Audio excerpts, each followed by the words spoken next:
Hi, my name is Dania Moctezuma, and I'm the manager of talent and culture here at Braven. And I'm excited to share with you my top 10 tips for applying to most career accelerating opportunities. Whether that's an internship, volunteering, a part-time or full-time job, I have 2 years of recruiting and hiring experience, bringing lots of awesome talent into Braven. So here's my advice to you. Tip number 1. When it comes to applying to most career accelerating opportunities, make sure your LinkedIn profile is up to date and complete.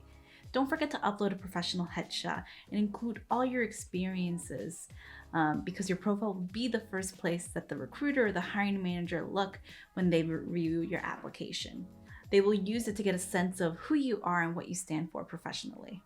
When you find an opportunity that you plan to apply to, you should tailor your resume and cover letter to it. Do this for every single role that you apply to.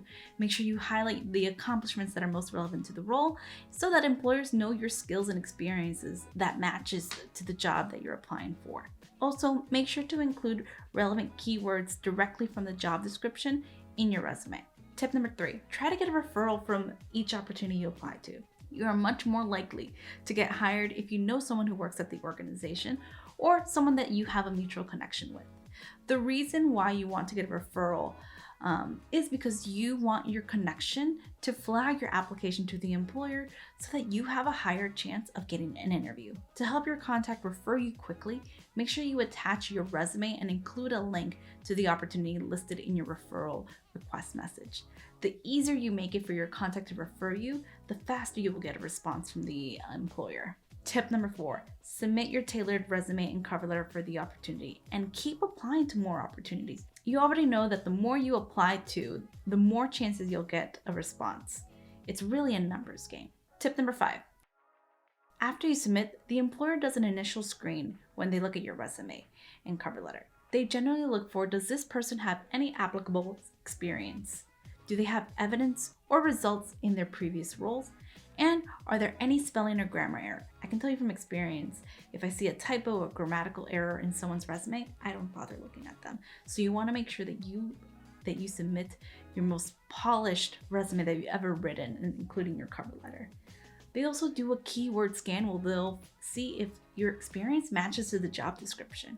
If at first glance an employer doesn't find evidence of a potential match based on all these 3, your resume will simply be ignored. So avoid making this mistake by always tailoring your resume and cover letter. Tip number 6. If you move forward, you're going to do a phone screening. This is usually a call with the recruiter and not the person that would actually be managing you on the job. In this call, they want to get to know you more. They're trying to understand who you are as an individual, what it'd be like to work with you, and are checking for strong communication skills. So make sure to highlight your relevant experience, your accomplishments, and your interest in the company and the role. Tip number 7. Once you get past the screening, the employer will invite you to complete an assignment.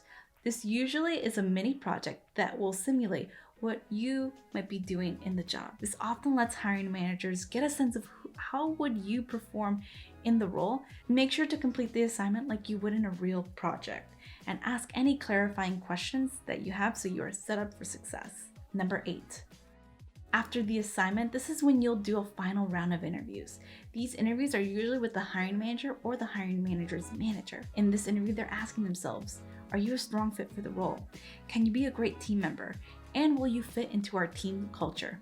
Which typically means, are you passionate about the role and the company? This is your chance to share more about your accomplishments and solidify their beliefs that you can do the job. Tip number 9, if you move forward, the last step is usually a reference check. They'll call up references you gave them. Typically, they're looking for, can this reference confirm the strength that we see in this candidate? And are there any flags that we don't know about? Make sure that you don't give any references that will say concerning things about you, so pick wisely. And finally, if your references check out, you might get an offer. And now my final tip for you. Applying for opportunities is hard, but being prepared at each step of the process will make the process of applying to other roles much easier for you. Whether you get an offer or not, don't forget to thank everyone you met along the way, including your referral contacts, interviewers, hiring manager, so on and so forth. Add them on LinkedIn to stay in touch with them as you continue to grow in your professional career. And who knows, you might need to reach out to them in the future. All right, these are my tips for each step of the process, and I hope they were helpful. Remember, We at Braven are here to help you obtain the role you want. So don't hesitate to reach out to us.